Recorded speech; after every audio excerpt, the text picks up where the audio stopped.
Joining me are Michael Kroger, former Victorian Liberal President, and Stephen Conroy, former Labor Senator and Cabinet Minister. Stephen, Littleproud beat Canavan, but I can't see how the Liberals could risk a split with the Nationals by dumping their nuclear power policy or going Labor-light in climate policies. Look, it's going to be a real challenge for them to straddle the National Party's position. When the nuclear policy was announced, I was a little bit cynical about it from the Liberal National perspective. They needed to not, drive the left and the Teal seats further away from themselves. So they had to say, well, we're still committed to, net zero by 2050, but at the same time, they needed to keep the national parties in the cart. And so this was a way of sort of keeping both parts together. It wasn't meaningful, as you've mentioned, I think, and others have mentioned. They didn't campaign in the seats, they didn't champion the policy anywhere, and it just about disappeared without trace. And they allowed Labor to claim it cost $600 million. And I think I heard Littleproud say it's not $660 billion, it's only $330 billion of taxpayers' money to be used to fund it. The campaign's one, you don't need to exaggerate. I was once criticised. No, I'm saying that's what Littleproud said. It was $330 billion in an interview a couple of days out. That was the whole thing with renewables. So we can't let Labor keep saying it's... Yeah. So I think nuclear was a way to keep the Nats and the Liberals and the left of the Liberals all in the same camp. Look, now they're getting to make the hard choice. Are they going to stick the path on the nuclear option, which is a nationalised industry, not something the Liberal Party would normally do, or are they going to move down the path to try and win those Teal seats back and become what you call Labor light? And that is a very difficult proposition. Michael Kroger, what do you think? Well, you can't possibly dump the nuclear policy for all the obvious reasons.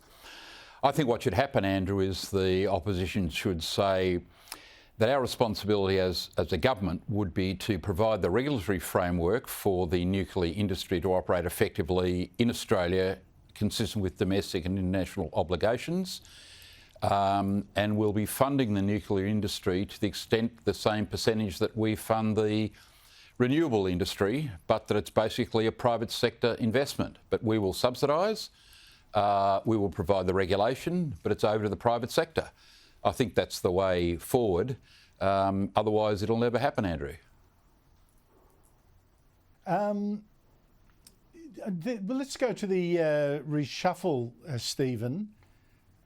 There weren't that many changes, just a couple I'll talk about, but one in particular, you had Ed Husic dumped as Industry Minister because of a factional thing, the right, New South Wales right versus the Victorian right. He lashed out at Deputy Prime Minister Richard Marles for being the faction boss who dumped him for another faction member. Have a look. The difficult issue here is that we've had sort of barefaced ambition and a Deputy Prime Minister wield a factional club to reshape the ministry. I think when people look at a Deputy Prime Minister, they expect to see a statesman, not a factional assassin.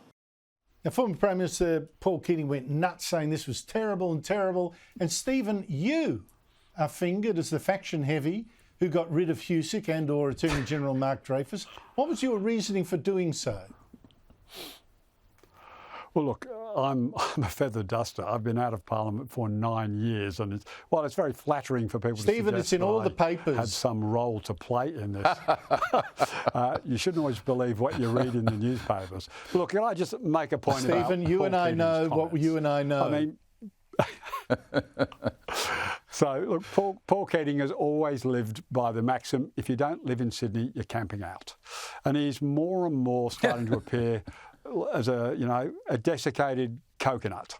I admit that Sam and Dan have not managed a rock band as a qualification for getting into Parliament, but Dan Molino has got a PhD in economics from Yale, and Sam Ray has got a science degree from ANU and an MBA from Melbourne Business School. So to try and suggest that some individuals in Victoria, because they live in Victoria, don't have qualifications, Paul, is just, frankly, an embarrassment to yourself. But why did you get rid of Husick and not Chris Bowen?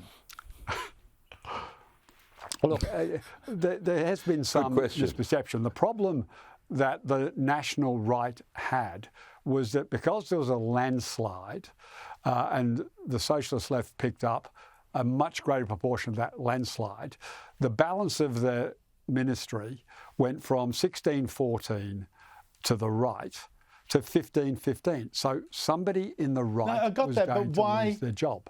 Victoria, Fine, you had to lose one of them. But why did you get rid of Husick and not Chris Bowen as a failure? Now, the New South Wales right determined their 5 positions. It was up to them to determine, not Richard Marles, not the Victorian right. So I've seen some of these issues conflated. The right had to lose 1 position to the socialist left. The New South Wales right chose their 5 and the Victorians chose their 4. So the New South Wales right were in charge of their own decisions, not Richard Marles and not the Victorian right. Stephen Conroy and not Stephen Conroy. Michael Kroger, the Liberal leadership tomorrow, the Liberal Party's got even tougher choices to make there. How do you see that going down? Look, Andrew, before we get to that, I want to congratulate Stephen on his promotion to factional assassin. I think he did a great job. Dumping Ed Husick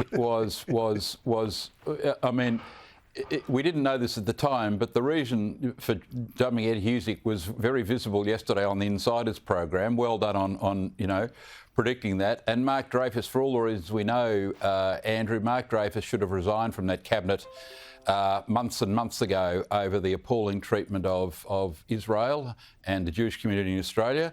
And Mark Dreyfus sat there stum for 2 years and did nothing about that. So, again, congratulations on him being removed. On the other issue, Andrew, that's a matter for the Parliamentary Party, as we know. People from the organisational wing like me and others, you don't have enough knowledge of the MPs working in shadow cabinet and policy committees, etc. So you just don't know the policy interests over the years of the particular candidates. So people outside the Parliament, this is always John Howard's view, by the way, are not the best judge of who the Parliamentary Party should pick as leader, and that's why we leave it to them, and I'm sure they'll do a good job tomorrow.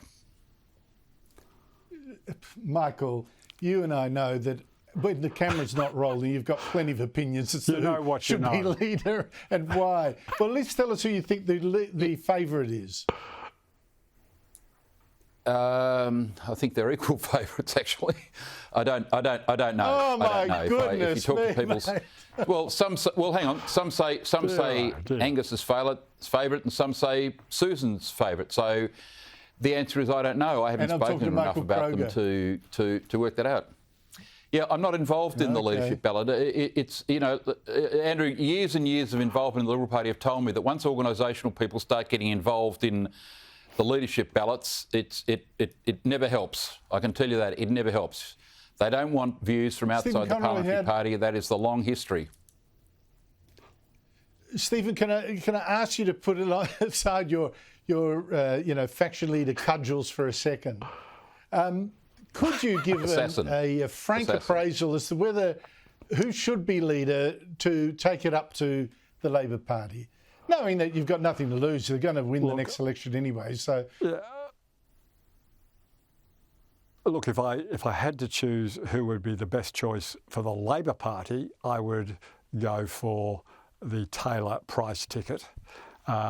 Susan Ley at least has a chance to rebuild the Liberal Party, and depending on who she picks as a deputy, if she strikes out with the right policy agenda, that's possible. But I think a Taylor Price ticket is one that people in the Labor Party would be raising their glasses to tomorrow. Gentlemen, Michael Kroger, Stephen Conroy, thank you very much to you both.